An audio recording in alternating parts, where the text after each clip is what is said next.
Assalamualaikum warahmatullahi wabarakatuh. Alhamdulillahirabbil alamin.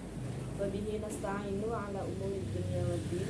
Wassalatu wassalamu ala asrofil anbiya'i wal mursalin wa ala alihi wa sahbihi ajma'in. Amma ba'du.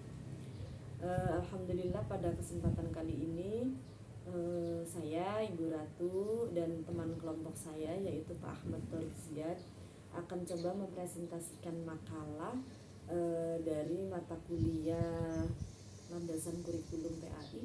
Kemudian materi yang akan coba saya sampaikan yaitu membahas tentang madhab-madhab dalam perkembangan kurikulum. Tetapi akan kita fokuskan madhab-madhab dalam perkembangan kurikulum ini dua, yaitu kurikulum humanistik, dan yang keduanya yaitu kurikulum rekonstruksi sosial. Baik, saya coba sampaikan ya, bahwa kurikulum humanistik adalah sebuah pendekatan pendidikan yang mengacu pada filosofis belajar humanisme, yaitu pendidikan yang memandang bahwa belajar itu bukan sekedar pengembangan kualitas kognitif saja, melainkan juga sebuah proses yang terjadi dalam diri individu yang melibatkan seluruh domain yang ada, yaitu kognitif, afektif, dan psikomotorik. Sehingga dalam proses pembelajarannya, nilai-nilai kemanusiaan yang ada dalam diri peserta didik ini dapat perhatian untuk dikembangkan. Itu intinya. Makanya menurut teori pendidikan humanistik, tujuan belajar itu adalah untuk memanusiakan manusia. Proses belajar dianggap berhasil apabila jika si pelajar itu memahami lingkungannya, memahami dirinya sendiri. Kemudian peserta didik dalam proses belajarnya harus berusaha agar lambat laun ia mampu mencapai aktualisasi diri dengan sebaik-baiknya. Itu menurut Miss Swanto pada halaman 208. Kurikulum humanistik seringkali menimbulkan pendidikan humanistik merupakan model pendidikan yang berorientasi dan memandang manusia sebagai manusia, atau kita sebut humanisasi, yakni makhluk ciptaan Tuhan dengan fitrahnya. Maka manusia sebagai makhluk hidup, ia harus mampu melangsungkan, harus mampu mempertahankan, harus mampu mengembangkan hidupnya. Karenanya posisi pendidikan dapat membangun proses humanisme itu sendiri. Artinya menghargai hak-hak asasi manusia seperti hak untuk berlaku dan diperlakukan dengan adil, hak untuk menyuarakan kebenaran, hak untuk berbuat kasih sayang, dan lain sebagainya. Kurikulum ini berpusat pada siswa, artinya student center. Pusatnya adalah pada siswa itu sendiri dan mengutamakan perkembangan afektif siswa sebagai prasyarat dan sebagai bagian integral dari proses belajar. Berdasarkan kurikulum humanistik, fungsi kurikulum itu menyiapkan peserta didik dengan berbagai pengalaman. Naluriahnya, kemudian gagasan yang sangat berperan dalam perkembangan individu. Kemudian konsep kurikulum humanistik itu sebenarnya lebih mengarah pada kurikulum yang dapat mengaktualisasikan dirinya sesuai dengan potensi dan keunikan masing-masing pada peserta didik itu sendiri. Dalam kurikulum humanistik, guru nih diharapkan mampu membangun hubungan emosional dengan baik. Guru mampu mengembangkan hubungan emosionalnya dengan siswa, dengan peserta didiknya, yang tujuannya yaitu untuk perkembangan individu peserta didik itu selanjutnya.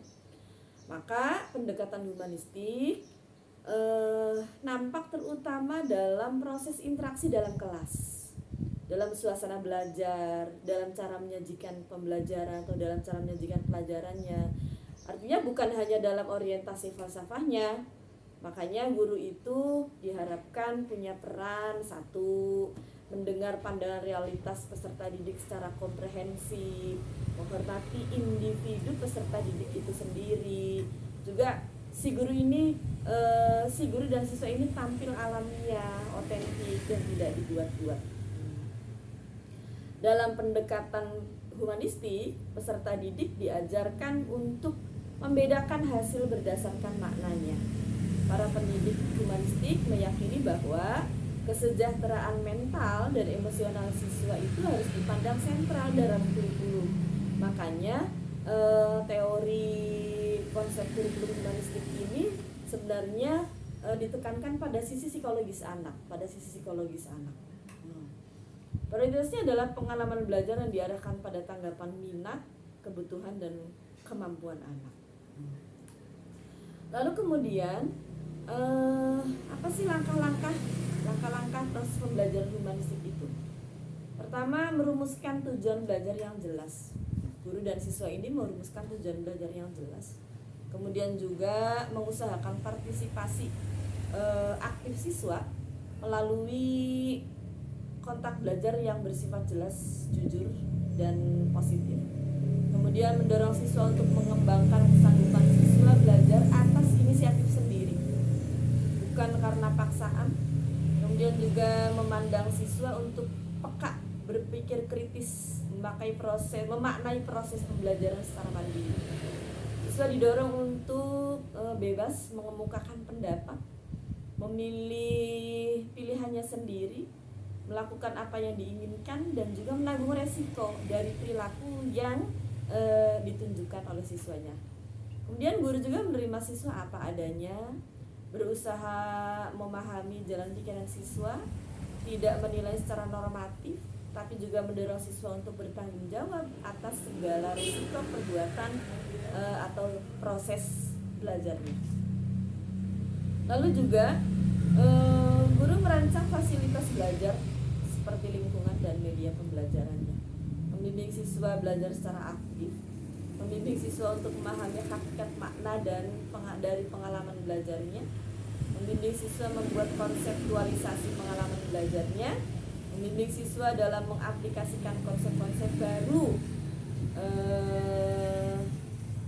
kepada situasi yang nyata. Lalu kemudian juga evaluasi diberikan secara individual berdasarkan perolehan prestasi siswa. Contoh penerapan psikologis. Jadi begini, dikarenakan humanistik ini adalah tekanannya pada sisi psikologis, makanya saya coba contohkan penerapan psikologis humanistik, langkah-langkahnya. Pertama, guru menentukan pembelajaran. Yang kedua, mengidentifikasi kemampuan awal. Jadi guru itu tahu dulu dari sekian siswanya ini kemampuan awal siswa seperti apa. Dari setiap individu ini guru harus mempetakan diri bagaimana siswa ini kemampuan awalnya. Kemudian juga mengidentifikasi topik sesuai dengan keinginan dari si peserta didik. Lalu melibatkan siswa untuk aktif, karena sifatnya kan student center, siswa lah yang menjadi objek pembelajaran ini. Artinya siswa yang mengeksplorasi keinginan belajarnya, kemudian pengalaman dan pengetahuan yang akan dia pelajari. Lalu juga membantu siswa dalam membuat peta konsep.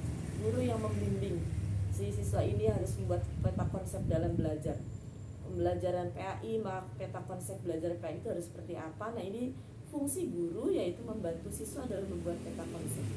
Kemudian membimbing siswa dalam menerapkan hasil pembelajaran, menentukan strategi belajarnya juga tentu disesuaikan dengan siswanya sendiri. Lalu kemudian mengevaluasi proses dan hasil dari pembelajaran. Tentunya prinsip-prinsip teori humanistik ini mempunyai mempunyai kelebihan dan kekurangan teori humanistik ini. Kelebihannya tentu siswa dengan sendirinya akan termotivasi dan merasa senang dalam belajar, dikarenakan guru bisa memfasilitasi semua yang diinginkan oleh peserta didik, karena peran guru sebagai fasilitator. Lalu kemudian kelebihan lainnya tentu siswa memiliki pengetahuan yang bermakna. Kemudian juga kelebihan lainnya siswa dalam jangka panjang bisa meraih potensi diri dengan baik.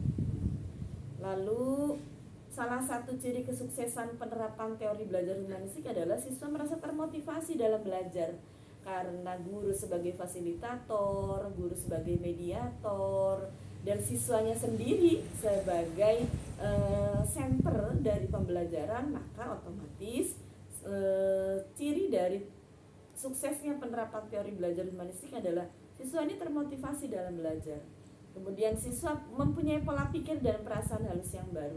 Siswa memiliki mental yang kuat dan berkarakter. Kemudian siswa lebih inovatif tentunya dalam menguasai pembelajaran. Selain kelebihan dari teori humanistik, tentunya juga ada kekurangannya. Umpamanya nih, bagi siswa yang memiliki kecenderungan pasif atau kurang inisiatif dalam belajar, tentu dia akan tertinggal dalam pembelajarannya. Karena butuh dorongan yang keras bagi guru untuk menerapkan teori humanistik ini apabila diterapkan kepada siswa yang memang kecenderungannya pasif dan kurang inisiatif. Disitulah peran guru itu harus memotivasi, harus menggali, harus mengangkat keinginan yang ada di dalam siswa ini, menumbuhkannya itu. Lalu juga penerapan teori belajar akan tersendat apabila siswa tidak didukung dengan motivasi dan lingkungan yang baik. Kemudian bagi siswa yang malas untuk mendalami potensi diri, tentu akan tertinggal dalam pembelajarannya. Ini dikhususkan bagi anak-anak yang memang dia tidak ekspresif, dia sangat pasif sekali, susah untuk berkomunikasi. Kemudian juga faktor dari kesuksesan pembelajaran lebih berpengaruh atas tindakan siswa itu sendiri. Nah, itulah kekurangan dari teori humanistik itu. Kemudian saya kira artinya begini, bahwa peran guru dalam pembelajaran humanistik itu, guru itu adalah menjadi fasilitator bagi siswa, sedangkan guru itu memberikan motivasi, kesadaran mengenai makna belajar dalam kehidupan siswa. Guru memfasilitasi pengalaman belajar kepada siswa dan mendampingi siswa untuk akhirnya tujuannya itu bisa memperoleh tujuan pembelajaran tersebut. Saya kira ini teori pertama yang bisa saya sampaikan, yaitu tentang kurikulum humanistik. Untuk yang keduanya tentang kurikulum rekonstruksi sosial nanti akan disampaikan oleh rekan saya, yaitu Pak Ahmad Thorik Ziyad. Saya persilahkan Pak Ahmad Thorik Ziyad.